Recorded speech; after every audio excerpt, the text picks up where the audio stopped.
I worked kind of thoughtfully pretty thoughtfully on it, so I just ask that you allow your discretion for me to. Yeah, no, go ahead. Thank you. As long as it's respectful. Yes, ma'am. All right.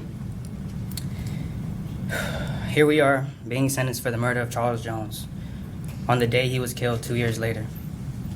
Now, some may say this is just a coincidence, but I believe that nothing has been, is, or ever will be left up to chance, and that everything in this world is predestined.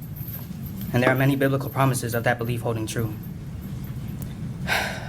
Jeremiah 1:5 says, "Before you were formed in the womb, I knew you. Before you were born, I set you apart."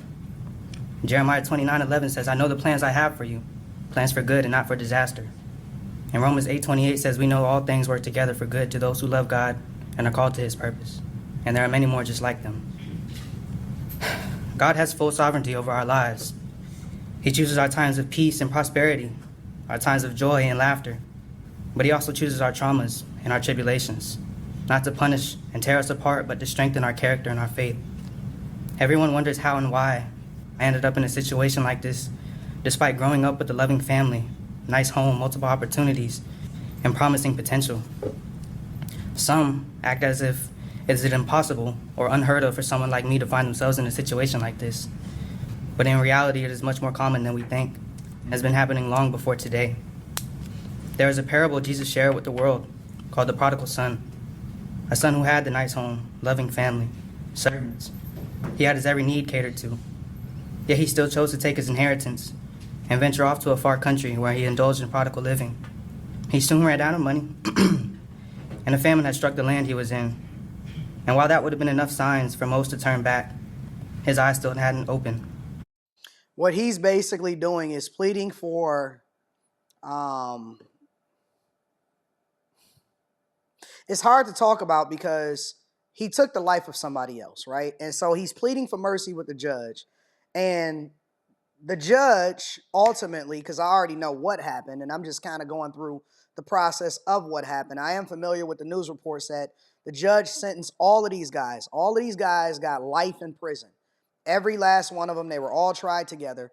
And he's pleading for mercy while at the same time explaining why he came from a good space. He came from a good home. He come from a good environment. He had high expectations. And people don't understand how you find yourself looking to kill somebody that you don't even know, that you've never met. Down in Jacksonville, Florida, they go and kill another rapper because of some drill rap and stuff. And now he has to spend the rest of his life in prison. And he's only 18, 19 years old. They were all facing a death penalty. The only reason that they didn't get the death penalty is because they were able to plead with the judge and plead with the court system that they were worth more to society and being able to hopefully add some value to society, and that their lives should not be completely lost just based off of the fact that they killed somebody else. They took a life. How come you didn't know all of this? How come you couldn't put all of this together prior to you actually going and crashing out? And he still hadn't come to his senses. Hungry and desperate, he found a job on a farm feeding pigs. And during these times, pigs and what they were fed were deemed as the filthiest, most impure, lowest of the low, and worst of the worst. But he was so hungry and so blind that the food he fed the pigs looked appetizing. That's when he finally came to his senses. He realized that even the servants back home had enough food to spare, yet here he is dying of hunger amongst pigs. And this guy can read. He can communicate. After this eye-opening experience, he decided to return home. He was ashamed and planned to go to his father to ask for forgiveness and to become one of his servants because he no longer felt worthy to be called his son. But when he returned, his father embraced him with love and compassion, dressed him in the finest clothes and jewels, and celebrated his son's return with a feast, exclaiming, "This son of mine was dead and has come back to life. He was lost and is now found." It is not uncommon for good young men who come from good families to get lost in this world. But discontentment often leads these good young men astray. When scholars and historians look back on our times, I believe they will label us as the age of discontentment. And those of us who come from privileged upbringings are actually disadvantaged to the fight against it. Because of the high expectations, many opportunities and options we grow up with, we don't know what struggle looks like, or how hard our parents had to work to provide these opportunities for us. So now the community can't continue to tell you, oh no, we're just disenfranchised. It's systematic oppression. Nope, nope. It's the culture. And I've been saying it for a long time. It's the culture that then put these people in a position to do this same thing. And even if they are raised in good environments, and even if they have a strong household, they still out here crashing out, and now they're being made an example out of. We don't know what we have until it's gone. And it often happens after we go through our own eye-opening experience. Never in history has there been a time like now, where there's so much available and so easy to consume, but we still demand more. And it is clearly seen in my generation. Young men and women want to grow up faster, to try to keep up with the influencers that are idolized. And this is in part due to us being so susceptible. So Judge Cisco, unlike the rest of my co-defendants here, they all are charged with being the alleged shooters and have the same verdicts. However, me, on the other hand, the one who was charged with me for playing the same alleged role as I, gets found not guilty for what I am charged with. Alicia's case didn't contradict the alleged shooters versus the state case. I don't even think it's possible it could have. However, it contradicts mine being the only principal here.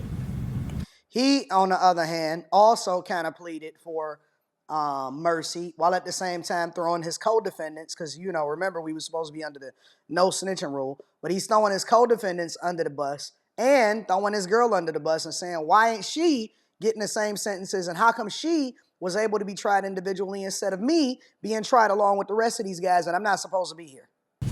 Because both of our jury's decisions contradict each other. The only nuance is I went to trial with 3 other people who have the same verdict as I, and she didn't. Alicia get found not guilty for my current charge. It wasn't a coincidence. Basically what I'm saying is Alicia and the state alleged that we played, that's getting into the facts of the case. Well, that's okay. If I'm hearing you correctly, you are taking issue with the fact that I don't know if she's your current or former girlfriend, but she went to trial. She was convicted of a manslaughter and got 15 years, and now you're here facing life. And that I would assume that seems unjust to you. Is that correct? That's highly unjust. I seen Susie Lopez on the news this morning, and she was saying that justice has been served. Absolutely, if you see it from that perspective. But everything that's a perspective is based off perception. So these people are too intelligent you say to even be in this situation okay, in the but first place. when you look at, if you put me and Alicia up on side by side, that's unjust. It's injustice.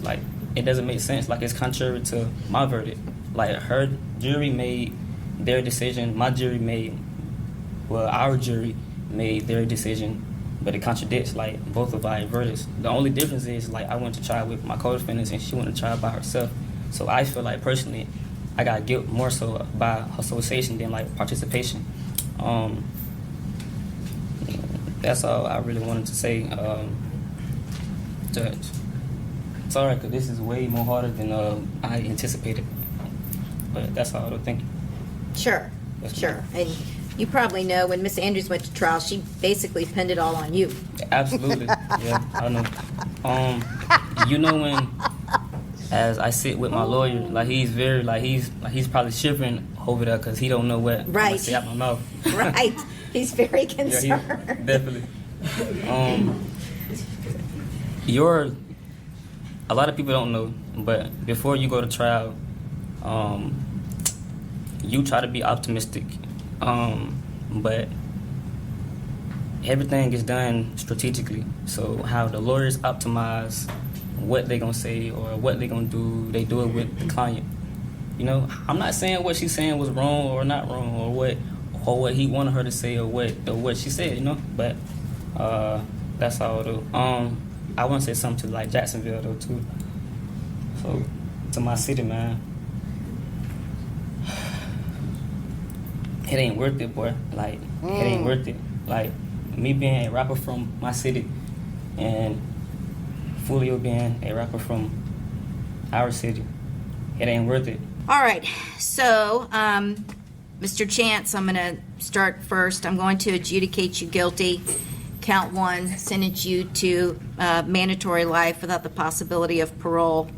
Count 2, I will adjudicate you guilty, sentence you to life to run concurrent with count 1. Mr. Gathright.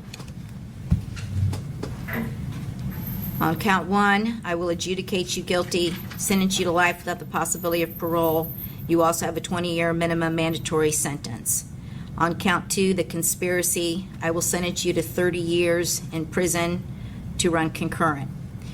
Count three, attempted murder in the second degree, Ugh. I will sentence you to 30 years Florida State Prison with a 20-year minimum mandatory sentence, again to run concurrent with all other counts. On count four, attempted murder in the second degree, adjudicates you guilty and sentence you to 30 years prison with a 20-year minimum mandatory sentence, again to run concurrent with all other counts. Count five, adjudicates you guilty, sentence you to 30 years Florida State Prison with a 20-year minimum mandatory sentence, again just to couldn't. run I concurrent can't. with all other counts. And on count six, adjudicates you guilty, sentence you to 5 years Florida State Prison, again to run concurrent. And again, for you and Mr. Chance, give me credit for all time served. As to Davion Murphy, Mr. Davion Murphy, I will adjudicate you guilty of first-degree premeditated murder, sentence you to life in prison without the possibility of parole, and you will have a 20-year minimum mandatory sentence as part of the life sentence. Count two on the conspiracy, adjudicate you guilty, sentence you to life to run concurrent.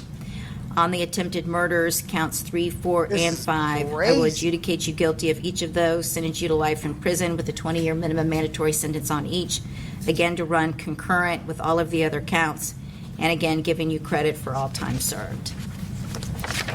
And finally, Mr. Rashad Murphy, I will adjudicate you guilty of murder in the first degree, sentence you to life in prison without the possibility of parole, and you will also receive a 20-year minimum mandatory sentence. Yo, Time Dog is not built for such conversations. I don't want to ever even be in a position where I'm catching this type of hell. Nope, not at all. Make sure you guys tap into the Patreon. Link is in the description. Teach Henley, 40% off your first order, 20% off for life. Both of those links are down in the description. I love you. I appreciate you. I would love to know what you guys think.